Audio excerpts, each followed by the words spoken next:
오늘 제가 이 자리에 순순히 오게 된 것도 사돈께서 생각하시는 일은 일어나지도 않았다는 걸 전해드리고 앞으로도 절대로 그런 일은 없을 거라는 걸 확인시켜 드리려고 온 겁니다. 그럼 더는 할 말이 없으시면 그만 가보도록 하겠습니다. 화를 내고 싶었지만 감정적으로 행동을 했다가 아들에게 피해가 있지 않을까 싶어서 쓰린 속을 부여잡고 자리를 떠나려고 했죠. 두 사람은 제가 한 말을 듣고 머쓱한 모습을 보였습니다. 자신들을 만나자마자 제가 며느리에게 아주 작은 부탁도 한 적이 없다 말을 하고 앞으로도 그럴 일이 없다고 당당하게 나오니 당황한 듯 보였죠. 그런데 자신들의 오해로 생긴 이 일이 망신스러웠던 것 같습니다. 말도 안 되는 트집을 잡아서라도 저에게 굴욕감을 주고 싶었던 거죠. 두 사람은 절 그냥 보내지 않으려고 했어요. 그렇게 말하면 저희가 안심될 거라고 생각하신 거예요? 의도가 있었든 없었든 우리 소중한 딸이 사돈 일한다고 시간 낭비한 건 한 건데 앞으로 이런 일이 또다시 벌어지지 않는다는 보장이 없지 않습니까? 지금까지 하신 걸 스스로 생각해보세요. 이번에 애들에게 시간을 뺏은 거나 애들 결혼할 때 돈 없어서 저희가 부담한 금액들까지 말로는 피해 안 주겠다고 하시면서 번번이 피해를 주시고 계시잖아요.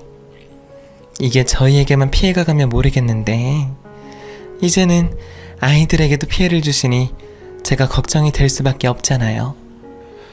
그러면 제가 어떻게 해야겠습니까? 어떻게 해야 만족을 하시겠어요? 글쎄요, 각오를 보여주시면 좀 좋을 것 같은데 일종의 사과의 표시도 하시면서요. 여보, 뭐가 좋을 것 같아요? 사돈께서 경제적으로 사과를 표시할 만큼 여유가 있는 것도 아니고 그렇다고 하시는 일로도 성의 표시를 할 수가 없으니 몸으로 보여주실 수밖에 더 없을 것 같은데 어떻게 몸 쓰는 일은 잘하실 수 있으실까요? 아마 말씀하시는 바깥사돈보다는 잘할 듯합니다. 그럼 뭐를 어떻게 해드리면 될까요? 아유, 몸도 불편하신 분께서 이렇게 자신 있어 하시니 기대가 되네요. 그러면 저희 집이 보시다시피 너무 넓어서 청소하는데 여간 힘든 게 아닙니다. 청소업체 사람들 불러 청소해도 매번 힘들다는 말을 들어요. 그런 집을 혼자서 빛이 날 정도로 청소를 해주신다면 저희에게 죄송하는 마음과 앞으로의 각오를 확인할 수 있을 것 같네요. 또 직접 청소를 해주시면 저희가 이 집에서 생활을 할 때마다 사돈의 고마움을 항상 기억하지 않겠습니까? 이 정도면 꽤나 훈훈한 결말 같은데 어떠세요? 하시겠어요? 저에게 굴욕을 느끼게 해주고 싶다는 말을 하면 될 것을 괜한 미사여구를 써가며 열심히도 포장을 했습니다. 청소 그까짓 거 내 아들 위해서는 100번이고 할 수 있었습니다. 우리 아들 또한 못난 아버지를 두어 학창시절 내내 오늘보다 더한 괴롭힘을 당해왔으니 이제는 아들의 앞길을 위해 내가 희생할 차례라고 생각했죠. 그리고 나를 우습게 보는 사돈 두 사람에게 내가 얼마나 독한 사람인지 보여주고 싶었습니다. 아들을 위해서라면 이보다 더한 짓도 표정 하나 바뀌지 않고 할 수 있다는 걸 똑똑히 보여주고 싶었죠. 고무장갑을 받아 청소를 하려는 제 꼴을 보고는 안사돈이라는 사람이 신이 났는지 저에게 조롱하는 말을 더해왔습니다. 사돈 모습을 보니 우리 부부 더 열심히 돈을 벌어야겠다는 생각이 드네요. 애들 결혼하는데 멀쩡한 집 한 채만 해주셨다면 저희가 사돈께 이런 각오를 보여달라고 하지 않았을 텐데 이래서 세상이 뭐니 해도 머니가 최고라고 하나 봅니다. 지금이라도 집 해주실 돈 없으시면 빡빡 닦으셔요. 청소를 하겠다고 마음을 먹었을 때부터 두 사람은 갖은 조롱과 무시하는 눈빛은 예상하고 있었습니다. 청소를 하는 동안 수없이 있을 일이었기에 귀 닫고 눈을 감은 채 청소를 하기로 했죠. 청소를 시작하고 얼마 되지 않아 두 사람이 왜 일을 시켰는지 알 것 같았습니다. 저에게 굴욕을 주려는 거야 당연했고 혼자서 이 집을 하루 만에 청소하는 건 불가능해 보였습니다. 사람 혼자, 그것도 몸도 불편한 저로서는 이틀이 걸릴지도 모르는 일이었죠. 여러 일들을 해온 저도 일을 시작한 지 얼마 되지 않아 이마에서 땀이 흐르기 시작했고 입고 있던 겉옷도 벗었을 만큼 고된 일이었습니다. 제가 일을 하는 동안 두 사람은 일부러 저보고 들으라는 건지 웃고 떠들며 편안한 시간을 보낸다고 알려왔습니다. 그리고 가끔 제가 있는 곳으로 와서는 저에게 물을 준다는 핑계를 대고 청소 지적과 감시를 했죠. 2층을 마치고 1층으로 내려가 마당이 보이는 전실부터 청소를 하게 되었습니다. 두 사람의 조롱 섞인 대화를 무시하며 청소를 하고 있는데 초인종 소리와 함께 아들의 목소리가 들려왔습니다. 갑작스러운 아들의 등장에 저와 사돈, 세 사람 모두 다 놀랄 수밖에 없었습니다. 저를 집안 창고로 쓰는 방으로 옮긴 사돈들은 아무렇지 않은 척 제 아들에게 문을 열어주었죠. 그런데 현관을 열고 들어오자마자 아들이 자신을 반기는 안사돈의 뺨을 찰지게 내려쳤습니다. 문틈 사이로 보고 있던 제가 놀라 몸이 얼어붙고 말았죠. 우리 아버지 어디 있어요? 방금 전까지 여기 있었다면서요. 우리 아버지 어디 있냐고. 자네 지금 장모되는 사람에게 뭐 하는 건가? 어? 갑자기 이 사람을 왜 때려? 그리고 자네 아버지를 왜 여기서 찾고? 주둥아리 닥치고 다 알고 왔으니 우리 아버지 얼른 데리고 와. 내가 하는 말에 또 딴소리 했다가는 나도 끝까지 가자는 걸로 알고 이 집 풍비박산 내버릴 거니까. 자네 정말 어디 장인장모 앞에서 못하는 말이 없어? 끝까지 가보자는 거지? 아버지 어디 계세요? 이제 다 끝났으니까 그만 나오세요. 아들은 제가 여기에 있는 걸 어떻게 아는 건지 장인의 손을 뿌리치고 저를 찾아 방 이곳저곳을 돌아다니고 있었습니다. 그리고 제가 있던 창고 방문을 열어 절 발견했죠. 고무장갑을 끼고 있는 저를 발견한 아들에게 창피하기만 했습니다. 발가 벗겨진 것처럼 말이죠.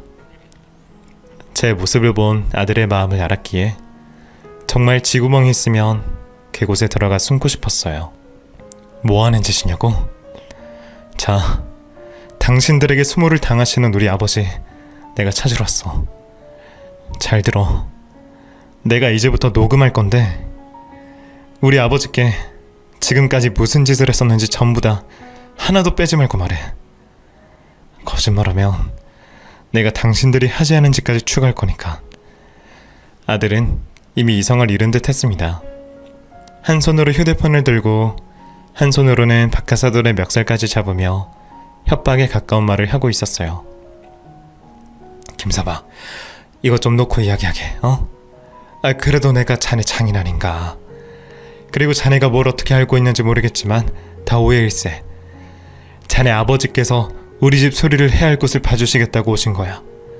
고무장갑은 마땅한 장갑이 없어서 차고 계신 거고, 우리가 수리가 끝나면 그만큼의 수고비를 당연히 챙겨드리려고 했어. 말도 안 되는 거짓말을 제가 있는 앞에서 술술 잘도 하더군요. 제가 사실대로 말하지 못한다는 걸 알아서 그런 거짓말을 하는 것 같았죠. 하지만 아들은 이미 오늘 저와 사돈들 간에 있었던 일들을 모두 알고 찾아왔었습니다. 당신들 지금 누구 앞에서 거짓말하고 있는 줄 알아? 내가 내 앞에서 거짓말하고 죄 저지르면 어떻게 되는지 몸소 체험하게 해줄게. 나 당신들이 우리 아버지께 돈 없다고 해리를 집에 들였다고 이 집 청소시켰다는 거 다 알고 있어. 당신 딸 해리가 CCTV로 본 걸 나에게 알려줬다고. 당신 딸이 원래 이 집에서 살고 있었던 건 알지? 그래서 휴대폰으로 이 집에서 벌어지고 있는 일도 알 수 있다는 것도 이제는 알겠고. 이제 정말 마지막이야. 똑바로 말해. 당신들 같은 사람이 우리 아버지에게 이번에만 이런 치욕스러운 언행을 하지 않았을 거라는 거 내 경험으로 알고 있어. 앞으로 하는 말, 우리 아버지 하신 말씀과 다르면 아주 재밌는 일이 벌어질 거니까. 더 이상 다른 변명은 통하지 않는다는 걸 알게 된 두 사람은 잠시 머뭇거렸습니다. 그러더니 이왕 이렇게 된 거 자기들의 방식으로 해결을 하겠다고 마음을 먹었나 봐요. 아들에게 대려 윽박을 지르기 시작했죠. 그래, 내가 자네 아버지한테 분수 좀 알게 해줬네. 그게 뭐 잘못된 건가? 자네 지방 떠돌아다니는 별것 아닌 검사직만 하다가 그만둘 거야? 만에 하나 자네 아버지가 이상한 일에 엮여서 문제될까봐 내가 사전에 방치하다가 선을 조금 넘게 된 거 가지고 이렇게 해도 되겠어? 나 자네 장인일세. 그리고 자네 동아줄이기도 하고. 솔직히 자네가 빽이 있어 돈이 있어, 응? 그 평검사 주제 왜 멀리 보지 못하고 별것 아닌 일에 성을 내나. 이번 일은 나랑 이 사람이 잘못한 것도 있으니 자네가 미안하다는 말 한마디만 하면 없던 일로 하겠네. 자네 앞으로 자네가 말한 정의로운 사회를 만들려면 내 힘이 많이 필요할 거야. 자네 아버지 같은 피해자 만들기 싫다며? 그럼 내가 건네주는 동아줄 잡아야지. 적반하장이라는 사자성어가 딱 어울렸습니다. 돈이면 다 되는 세상을 살았는지 이런 상황에서까지 돈으로 제 아들의 마음을 돌려보려고 하더군요. 하지만 제 아들은 그런 것들에 움직이는 아이가 아니었습니다. 당신이야말로 돈 빼고는 아무것도 없으면서 그깟 돈으로 감히 검사를 회유하려고 해? 내가 말한 마지막 이제 끝났다. 어디 재판받으면서도 그딴 소리 나오나 보자. 기대해. 아주 영혼까지 털어주고 여러 번 씹어서 가루로 만들어줄 테니까. 뭐? 이 새끼가 장인한테 못하는 말이 없어? 자신에게 가장 대단한 것이라고 믿어왔던 돈마저 아들에게 통하지 않으니 사돈은 화를 참지 못하는 모습이었습니다. 제 아들에게 감히 손을 대려고 했죠. 저에게 주는 모든 취업과 수모는 참아도 우리 아들에게만큼은 안 되었습니다. 내 아들에게 작은 상처조차 생기게 할 수 없었죠. 그때는 이런 생각도 할 겨를 없이 곧바로 옆에 있던 도자기를 사돈에게 던졌죠. 그리고는 도자기를 몸에 맞고 넘어진 사돈 위로 올라타 주먹질을 해댔습니다. 야, 이 새끼야. 우리 아들이 어떤 아들인데 감히 우리 아들에게 손을 대려고 해? 치려면 날 쳐. 우리 아들은 절대 안 돼. 하지만 그것도 잠시 의족과 의수로 중심을 잡기 힘들었던 저는 금방 사돈에게 제압을 당했습니다. 되려 몇 대 맞기까지 했죠. 곧 아들이 사돈을 던져 깔려있던 저를 구해냈고 약이 오를 대로 오른 사돈들이 저희에게 고소를 하겠다고 소리를 질러댔죠. 네가 네 검사란 직업 믿고 일어나 본데 검사랑 검사의 비는 이딴 짓을 하고도 잘 넘어가나 한번 보자. 너랑 네 팔, 다리 병신 애비 오늘 일을 영영 후회하도록 만들어줄 테니 한번 보자고. 아까 그깟 돈이라고 했나? 그래, 내가 그깟 돈으로 네 법복 벗겨보도록 할게. 그리고 네가 검사직에서 쫓겨나면 변호사도 못하게 막을 거야. 이것들이 감히 세상 무서운 줄 모르고 지렁이 주제 꿈틀거려 보려고 하는 것 같은데 그딴 거 없어. 밟힌 지렁이는 그냥 그대로 끽소리도 못 내고 죽는 게 이 세상 제대로 된 이치야. 알아? 그리고 우리 해리, 너 같은 놈과 더는 살게 할 수 없으니까 당장 우리가 사준 집에서 짐 싸들고 나와. 너 이혼당하는 거니까 우리 도움받았던 건 그 집에 하나도 빼지 말고 놔두고 나오고. 이 집에 더 남아있을 일이 없어 보였습니다. 저는 아들을 끌고 나와 집으로 향하려고 했죠. 두 사람을 노려보며 몸을 부들부들 떨고 있는 아들을 겨우 끌고 현관까지 끌고 왔는데 며느리가 집으로 들어오고 있었습니다. 며느리에게는 얼굴을 볼 면목이 없어 고개를 숙이고 곁을 지나가려고 했어요. 그런데 며느리가 제 손과 팔을 잡고 저를 쳐다보더군요. 무엇인가 결심한 듯한 표정이었습니다. 그리곤 자신의 부모님께 할 말이 있다는 듯이 다가갔죠. 잠깐 앞에서 들었는데 두 분이 왜 제 의사결정을 마음대로 결정하세요? 전 동훈 씨와 헤어질 생각 없어요. 너는 방금 전에 나랑 네 엄마가 무슨 일을 겪었는지 알고 그런 소리를 하는 거냐? 사이라는 놈에게 뺨 맞고 멱살 잡히고 협박까지 당했어. 그리고 네 시아버지라는 병신놈은 저 비싼 도자기를 집어 던지지 않나. 내 위에 올라타서 주먹을 휘갈기지 않나. 아주 뼛속까지 못 배운 쌍놈들이라고. 어차피 이 세상에 깔리고 깔린 게 잘난 놈들이야. 뭐하러 수준도 맞지 않은 놈들과 잘 살려고 해. 그렇죠. 수준이 안 맞긴 하죠. 저도 오늘 알았어요. 우리 집 수준이 이렇게 낮다는 걸요. 이 정도 수준밖에 안 되시면서 지금까지 어떻게 그렇게까지 점잔을 빼셨어요? 두 분 모두 다? 아니면 제가 못 보는 곳에서는 항상 이렇게 수준 낮은 짓을 하고 계셨던 거예요? 너 지금 뭐 하는 소리냐? 어? 쌍놈들과 있더니 벌써 물들은 거야? 두 분이 정신을 못 차리신 거죠. 그리고 저희 시아버님이나 제 남편과 닮아가면 옳은 방향으로 변하는 거 아니에요?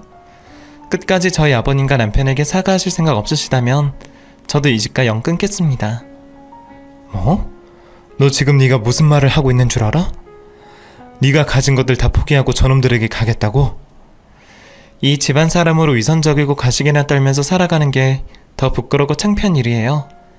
후회 같은 거 절대 안 하고요. 혹시나 두 분이 걸고 넘어지실 것 같아서 지금까지 받은 도움 다 되돌려 드릴게요. 그리고 그걸로 이제 저와 두 분 사이의 연은 끝인 거고요. 여보, 해리 정신이 나갔나 봐. 강제로 입원이라도 시켜야 할 것 같아. 아는 정신병원 의사 없어? 자신들의 딸마저 연을 끊겠다고 하며 저희들 편에 서자 두 사람은 어쩔 줄 몰라 했습니다. 정말 딸 해리를 병원에 감금시켜 치료라도 받게 하려는 건지 휴대폰을 뒤지고 있었죠. 그때 아들이 다시 나서서 두 사람이 이상한 수작을 펼치지 못하게 말했습니다. 계속 제 쥐어보세요. 당신들 형님만 가증시키는 일이니까. 방금 전 저희 아버지 협박 및 폭행하신 거 인정하시죠? 감금시키겠다는 건 정신보건법 위반입니다. 또 자기 딸까지 정신병원에 넣겠다고 하신 분들이 정상적으로 사업을 하셨을 리가 만무하죠. 제가 무리한 표적 수사로 옷을 벗는 한이 있더라도 당신들 두 사람 탈탈 털어낼 겁니다. 나도 아까 말한 것처럼 끝까지 갈 각오 되어 있으니 마음대로 해보세요. 이제부터 내 가족들 중 한 명이라도 건들면 당신들 입에서 곡소리 나오게 만들어줄 테니. 100번의 옳은 소리보다 자신들의 사업에 영향이 갈 수도 있다는 소리가 그 사람들에게는 실질적으로 와닿았던 것 같았습니다. 아들이 사업 수사에 대한 이야기를 꺼내자 지죽은 듯이 조용해지더군요. 그리곤 어떻게든 아들의 마음을 돌려보려 애를 썼습니다. 자네는 뭘 그렇게까지 장인 장모에게 겁을 주는 건가? 어? 여기에 우리 말고 다른 사람이 있었어 봐. 그런 말 함부로 하면 자네에게도 피해가 갈 수가 있는데, 어? 오늘 일은 아니지. 그동안 자네 아버님께 한 행동은 우리가 잘못했으니 우리가 사과하는 걸로 하고 이만 마무리하자고, 어? 가족들끼리 다툴 수 있지만 그렇다고 이렇게 척까지 지고 서로를 협박해서 되겠어? 내가 잘못했네. 사돈 어른, 저희가 잘못했습니다. 하나 있는 딸 걱정이 많이 되다 보니 저희가 큰 잘못을 저질렀습니다. 부디 용서해 주시길 바랍니다. 자네도 그만 화풀고 다시 아무 일 없었던 것처럼 우리 잘 지내자고. 앞으로는 절대 자네 아버님께 오늘과 같은 일이 없게 한다고 약속하겠네. 자네나 우리나 서로 도우면서 살면 좋지 않나? 아니요. 저에게 해주신다는 그 도움을 좋은 거라고 생각하고 넙죽넙죽 받아먹다간 분명 문제가 생길 거라는 걸 오늘에서야 알게 되어서 안 받겠습니다. 앞으로 어디서든 제 이름 팔 생각하지 마세요. 그리고 저를 사이라고 생각하지 마시고요. 내 아버지께서 일 크게 만들지 말라고 하셔서 그만하겠습니다만 앞으로 내 아버지에게 한 번만 더 접근하면 당신들이 제일 두려워하는 일을 겪게 해줄 테니 오늘 약속 꼭 지키시고요. 이들은 그 자리에 남아 두 사람에게 더 많은 겁박을 주고 싶어 했지만 자리를 떠나자는 제 성화에 못 이겨 집을 나와주었죠. 저 역시 아들 마음과 똑같이 두 사람에게 혼쭐을 더 내고 싶었지만 행여 아들에게 무슨 피해라도 갈까 싶어 그 집을 빨리 떠날 수밖에 없었죠. 다행히 아들이 제 말을 따라 두 사람에게 다른 행동을 하지 않았고 두 사람들 또한 아들이 한 행동을 걸고 넘어지지 않았습니다. 이후 며느리는 자신의 부모를 용서할 수 없다며 그 자리에서 이야기를 했던 것처럼 그 집안과 연을 끊었고 제가 알기로는 현재까지 부모들과 연락조차 하지 않고 있는 걸로 알고 있습니다. 저 역시 사돈이라는 두 사람들에게 불편한 감정이 아직 남아있지만 그래도 부모와 자식 간의 천륜을 저로 인해 며느리가 끊은 것 같아 미안한 생각이 듭니다. 그 마음은 차마 말로는 전하지 못하지만 항상 며느리에게 미안해하고 고마워하며 지내고 있어요. 최대한 제 아들과 며느리에게 신경을 덜 쓸 수 있게 하면서 말이죠. 최대한 저에게 관심을 끊고 자신들만 행복하게 살았으면 하는 바람이 있는데 아들과 며느리가 절 살뜰히도 챙겨주네요. 지금처럼 혼자만의 시간을 가지고 이 행복한 시간을 되돌아보고 있으면 제가 참 많은 복을 가지고 태어났구나 싶습니다. 과거 저에게 있었던 힘든 시간들이 지금을 위해서 있었구나 싶어 그 고생한 날들이 억울하지는 않네요. 오늘 여러분들께 제 살아온 인생을 이야기한 것을 마지막으로 과거의 이야기는 이제 묻어두려고 합니다. 저도 이제는 행복한 이 순간을 즐겨보려고요. 여러분들께서도 지금의 저처럼 행복한 시간을 보내시길 바라겠고, 이제 마지막 감사의 인사를 드리고 퇴장을 하겠습니다.